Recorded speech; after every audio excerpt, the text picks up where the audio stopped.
संजय जी, बहुत बहुत स्वागत है आपका न्यूज़ नेशन पर। नमस्कार और आपके दर्शकों को नमस्कार। आज आपने एक प्रेस कॉन्फ्रेंस की सर, सीधा सीधा आरोप लगा दिया कि ये जो तथाकथित शराब घोटाला है वो बीजेपी का है। इसके पीछे आधार क्या रहा? आधार नहीं, प्रमाण है। आधार तो तब होता है जब उसमें प्रमाण खोजने की आवश्यकता हो। शराब घोटाला दरअसल भारतीय जनता पार्टी ने किया है, इसका प्रमाण मिल गया और वो प्रमाण मिला है माननीय सर्वोच्च न्यायालय की कृपा से। माननीय सर्वोच्च न्यायालय ने कहा कि अपने इलेक्टोरल बॉन्ड की डिटेल 21 मार्च को आपको सार्वजनिक करनी होगी शाम को 6:50 पे। जैसे ही पता चला शराब घोटाला बीजेपी ने किया है, 55 करोड़ की रिश्वत शरद रेड्डी से बीजेपी ने ली है। मैं खत्म कर रहा हूँ। पॉइंट कॉन्ट्रडिक्शन का ये है 2021 इलेक्टोरल बॉन्ड पे वो फंड मैं आ रहा हूँ, उसको मैं बोलूंगा आपको। 6:50 पे जैसे ही खुलासा हुआ कि शरद रेड्डी शराब के घोटालेबाज से किंग पिन, जिसको ईडी ने कहा, उससे 55 करोड़ रुपए बीजेपी ने लिया है, 7:14 पे मुख्यमंत्री के घर पे छापा हो जाता है और 2.5 घंटे के पूछताछ के बाद केजरीवाल जी की गिरफ्तारी हो जाती है। यह गहरी साजिश है, आपको समझना होगा। और मैं एक एक करके आपके दर्शकों को बताना चाहता हूं कैसे यह साजिश है, कैसे एक निर्वाचित मुख्यमंत्री को बिना किसी तथ्य और आधार के गिरफ्तार करके जेल में डाला गया है। 4 बयान है, मंगुंटा रेड्डी, राघव रेड्डी, शरद रेड्डी, सी अरविंद। ये 4 बयान अरविंद केजरीवाल जी के खिलाफ थे और किन परिस्थितियों में दिए गए या ये भी पूरे देश को जानना चाहिए। क्या हुआ जो ये बयान आए, ये भी जानना चाहिए। 162 गवाह हैं ईडी के, 294 गवाह हैं सीबीआई के, 50,000 पेज की चार्जशीट है इन दोनों की और 456 गवाह में सिर्फ 4 गवाह। और उन 4 गवाहों में पहले है मंगुंटा रेड्डी, राघव रेड्डी।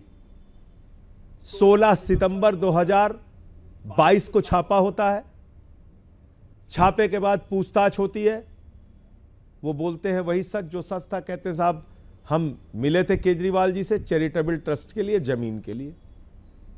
10 फरवरी को बेटे की, राघव रेड्डी की गिरफ्तारी हो जाती है। 16 जुलाई को वो अपना बयान बदल देता है। 10 फरवरी से 16 जुलाई के बीच में अलग अलग समय पे 6 बयान और देता है, उसमें भी अरविंद केजरीवाल का नाम नहीं लेता। और जैसे ही 16 जुलाई को बयान लेता है, 18 जुलाई को उसकी बेल हो जाती है। अब आते हैं शरद रेड्डी पे। शरद रेड्डी पे 9 नवंबर को छापा पड़ता है, 10 नवंबर को गिरफ्तारी होती है, 15 नवंबर को जब वो ईडी की कस्टडी में होता है, पहली नजराना पेशगी 5 करोड़ की भाजपा को पहुंचाता है। और इस दौरान यही से शुरू कर रहा था ना। नहीं, मैं इसलिए सर आप अपने पॉइंट को रख लीजिएगा। मेरा इसमें बीच में एक जो पॉइंट है मैं उसको ऐड कर दूं सर। ये जो आधार या इसको प्रमाण जो कह रहे हैं सर, इलेक्टोरल बॉन्ड की जो बात आपने की, वो तो 2021 से चंदा दे रहा था। 66% चंदा वो बीजेपी को दिया, बीआरएस को उसने चंदा दिया, टीडीपी को चंदा दिया। तो आप इसको प्रमाण कैसे बोल रहे हैं? मैं एक एक चीज पे आ रहा हूं। तो ये गिरफ्तार हो जाता है 10 नवंबर को और फिर 25 अप्रैल को इसकी रिहाई हो जाती है। इस दौरान 12 बयान ये देता है, 12 बयान। 10 बयान में अरविंद केजरीवाल का नाम नहीं, 10 बयान में अरविंद केजरीवाल का नाम नहीं। 11वें 12वें बयान में जैसे ही वो केजरीवाल का नाम लेता है, उसको बेल मिल जाती है, छूट के बाहर चला जाता है। 55 करोड़ रुपए भारतीय जनता पार्टी को देता है। अब आपने बहुत अच्छा पॉइंट कहा कि भाई इसने तो सबको इलेक्टोरल बॉन्ड दिया है, लेकिन एक व्यक्ति जिसको किंगपिन कहा ईडी ने, जो ईडी की कस्टडी में है, जो गिरफ्तारी में है और उस गिरफ्तारी के दौरान उसके अकाउंट सीज होने चाहिए थे, उस गिरफ्तारी के दौरान उस पर कार्रवाई होनी चाहिए थी, वो बीजेपी को चंदा बांट रहा था। इस पे कोई विश्वास करेगा? आप मुझे बताइए। लेकिन कोई एलजी की चिट्ठी सीबीआई ईडी की जांच के लिए भाजपा के खिलाफ नहीं जाती है। पूरे देश में जितने भ्रष्टाचारी हैं वो बीजेपी में शामिल हो जाते हैं तो पाक साफ हो जाते हैं।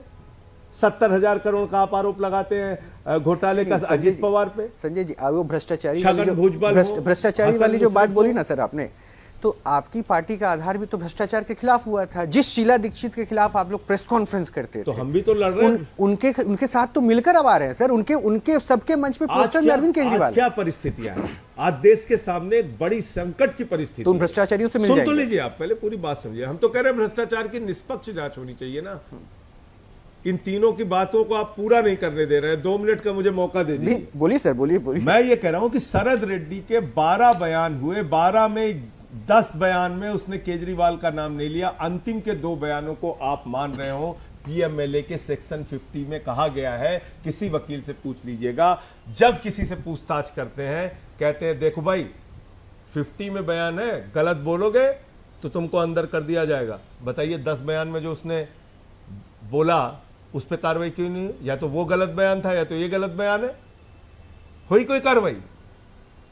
और सबसे बड़ी बात, आपने वो बयान छिपा लिए। मैं तो अपने वकीलों को धन्यवाद दूंगा और माननीय न्यायालय को धन्यवाद दूंगा। उन्होंने कहा भैया ये 12 बयान है, इन्होंने 2 बयान लगाए, 10 क्यों नहीं लगाए? ये बाप बेटे के 10 बयान है, इन्होंने 2-3 बयान लगाए, बाकी क्यों नहीं लगाए? तो कोर्ट ने कहा इनको दिखाइए क्या क्या बयान लगाए। वकीलों को अधिकार है इस बात का, आरोपी को अधिकार है कि ये जानने का कि उसके खिलाफ क्या क्या आरोप है। जब हमारे वकील गए उन बयानों को देखने के लिए, उनके होश उड़ गए। उन्होंने देखा इन्होंने तो केजरीवाल का नाम ही नहीं लिया शुरू में, और जैसे ही नाम लिया वैसे ही ईडी का मकसद पूरा हो गया, वैसे ही भाजपा का मकसद पूरा हो गया, बाहर आ गए वो। तो आपको नहीं लगता सर कि अगर हमारे देश की जांच एजेंसी है, आप एक सांसद हैं, ना ही आप जांच एजेंसी हैं, ना ही आप यहाँ की न्यायपालिका व्यवस्था है, लेकिन आप जो कह रहे हैं वो प्रमाण हो जाता है, मतलब आप जो कह रहे हैं उस पर जनता यकीन कर ले।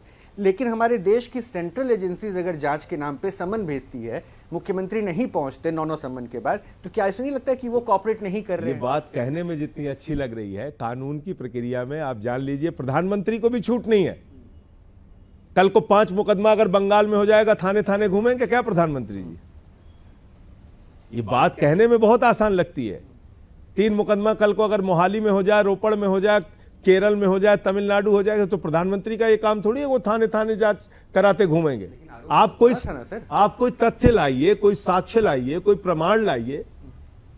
आपने ऐसे ही बस, और आप देखिए आपके चैनल पे भी दिखाया गया होगा, उसी 21 मार्च को राजू साहब कोर्ट के अंदर कहते हैं, हाई कोर्ट में, ये पता नहीं इनको क्यों केजरीवाल जी को लगता है हम इनको गिरफ्तार कर लेंगे। अरे हम तो इनको पूछताछ के लिए बुला रहे थे।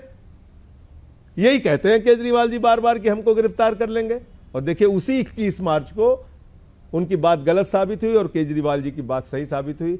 ईडी ने 2.5 घंटे की पूछताछ में गिरफ्तार कर लिया। जांच में अगर तो आप हमारी पार्टी को सीधे सीधे खत्म करने की एक साजिश रच रहे हैं। एक लोकप्रिय मुख्यमंत्री जो जनता के लिए काम कर रहा है, उसको आप सूली चढ़ा देना चाहते हैं, उसको पकड़ के जेल में डालना चाहते हैं, उसको अपराधियों की बैन में बैठा के इधर से उधर घुमाएंगे। और 1 साल से जहां मणिपुर जल रहा है, जहां एक फौजी की पत्नी को निवस्त करके घुमाया जाता है, उसको माला पहना के कंधे पे बिठा के घुमा रहे हैं।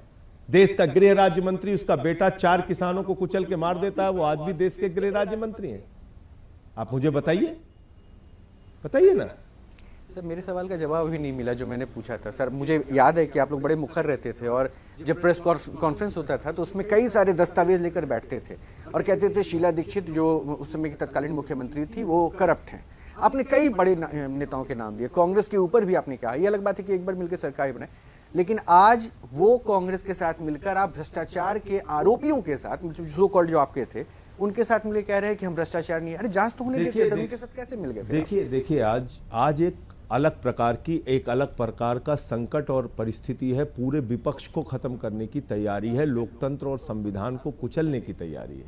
और भ्रष्टाचार की आप बात करते हैं, वाटर घोटाले का आरोप किसने लगाया था? बीजेपी ने लगाया था ना।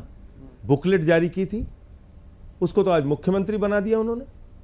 शारदा नारदा का घोटाले का आरोप किसने लगाया था? मुकुल राय शुवेंदु अधिकारी पे, वो कहां है? हसन मुशर्रफ कहां है? अजीत पवार पे 70,000 करोड़ का सिंचाई घोटाला लगाया था, कहां है? जनार्दन रेड्डी माइनिंग घोटाले में शामिल थे, कहां है? छगन भुजबल कहां है? मतलब आप कह रहे हैं जो बीजेपी कर रही थी वो भी आप ये नहीं कह रहा हूं। मैं ये कह रहा हूं कि ये चालबाजियां जो भारतीय जनता पार्टी की चलती हैं कि विपक्ष की सरकारों को तोड़ तोड़ के खत्म करो। 14 पूर्व मुख्यमंत्री आज कांग्रेस के बीजेपी में है, 14 पूर्व मुख्यमंत्री। तो ये तो कांग्रेस मुक्त भाजपा बनाने आए थे, तो कांग्रेस युक्त भाजपा हो गई है। आप बताइए ना। अच्छा, एक सवाल का जवाब मुझे और दे दिए सर। अरविंद केजरीवाल के तस्वीर के साथ तमाम विपक्षी एक साथ बैठ रहे हैं, तो क्या ये मानूं कि इंडी गठबंधन का प्रमुख चेहरा अब अरविंद केजरीवाल हो गया और इनके चेहरे पे आप चुनाव में हैं? अरे भाई, इंडिया गठबंधन में बहुत सारे दल हैं, बहुत सारे नेता हैं और सबकी अपनी अपनी भूमिका है, सबकी अपनी अपनी भूमिका है। हम तो 23 सीट पे लड़ रहे हैं चुनाव, और बाकी जहां दूसरे दल कहेंगे वहां भी हम प्रचार करने जाएंगे और अपने कार्यकर्ताओं से कहेंगे जहां भी इंडिया गठबंधन के कैंडिडेट हैं उनके लिए प्रचार करें, उनको वोट दें। हमारी भूमिका तो इस चुनाव में एक सीमित भूमिका है 23 सीटों पे, अगर पार्टी की दृष्टि से आप देखें तो, और बाकी इंडिया गठबंधन के जो दल जहां लड़ेंगे उनके लिए प्रचार करेंगे हम। सर, एक दृष्टिकोण ये भी है ना कि पार्टी इस वक्त सबसे क्राइसिस सिचुएशन से गुजर रही है। आपके मुख्यमंत्री जेल में, कैबिनेट की मीटिंग तो नहीं हो पाती होगी वहां से, तो क्या दिल्ली की जनता के सामने एक चैलेंज नहीं है कि वो मुख्यमंत्री कैसे फैसला ले लेंगे? कैबिनेट दिल्ली की जनता से ही हम लोगों ने पूछा, घर घर जाके सर्वे कराया, विधानसभा में बहुमत हासिल किया, और उसके बाद दिल्ली की जनता ने कहा हमारे मुख्यमंत्री केजरीवाल थे, हैं और रहेंगे। पार्टी ने कहा, एक एक कार्यकर्ता ने कहा केजरीवाल मुख्यमंत्री थे, हैं और रहेंगे, क्योंकि केजरीवाल ने दिल्ली की तस्वीर बदली है। नहीं सर, आप जेल से इसके प्रमाण सामने हैं। नहीं, आप जेल से होके आपको पता है सर, मौलिक अधिकार विशेषाधिकार नहीं मिल पाता, ऐसे में बतौर मुख्यमंत्री जिम्मेदारी कैसे कई चैनलों पे बता चुका हूं, आपको भी विस्तार से बता देता हूं। जेल से असीमित चिट्ठियां लिखने का अधिकार है। जेल के अंदर कोई भी सरकारी चिट्ठी लिखें आप, उसको सुपरिंटेंडेंट के अटेस्ट करके उसको भेजा जा सकता है। मैंने उपराष्ट्रपति को सांसद के तौर पे जेल से चिट्ठी लिखी, हमारे सुपरिंटेंडेंट ने उस पर मोहर लगाई और उसको भेजा गया। गोपनीय पत्रों का तरीका यह है कि स्टैंडिंग कमेटी के गोपनीय पत्र हमारे पास आए और वो सील्ड लेटर थे, हमारे सामने ही उसकी सील खोली गई, वो लेटर हमने पढ़ा, देखा और सील्ड लेटर में ही हमारा जवाब वापस गया। सहारा श्री को तो इंटरनेट की, फोन की, चंद्रा ब्रदर्स को मीटिंग करने की सारी सुविधाएं थी।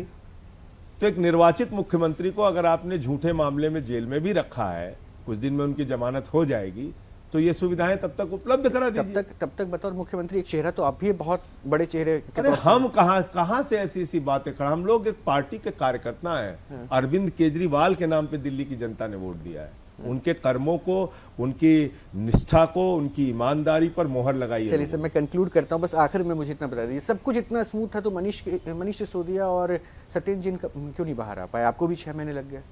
अब शायद टीवी चैनलों को इस पे कार्यक्रम करना चाहिए। 80% अंडर ट्रायल है जेलों में, 10-10 साल से अंडर ट्रायल हैं। ये कहीं ना कहीं, अभी तो साईं बाबा को 10 साल के बाद निर्दोष साबित किया, उनकी जिंदगी के 10 साल कौन लौटाएगा?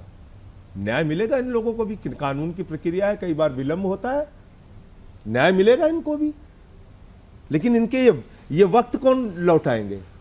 मनीष सिसोदिया जी की वाइफ का पिछले 20 साल से इलाज चल रहा है, वो पत्नी से मिल नहीं सकते, उनके इलाज में उनका सहयोग नहीं कर सकते। केजरीवाल जी की पत्नी की आंखों में आंसू देखा मैंने, सुनीता भाभी की, पहली बार बुरा लगा, अंदर से तकलीफ हुई। लेकिन मैं ये जानता हूं कि दिल्ली की जनता इन आंसुओं का हिसाब लेगी, देश के लोग इन आंसुओं का हिसाब लेंगे। लोग देख रहे हैं कि बड़े बड़े भ्रष्टाचारी को अपने गले लगा रहे हो, और केजरीवाल जो दिन रात यहां अच्छे स्कूल बनवा रहे हैं, अस्पताल बनवा रहे हैं, उनको पकड़ के जेल में डाल रहे हो। तो ये देख रहे हैं लोग, ऐसा नहीं है।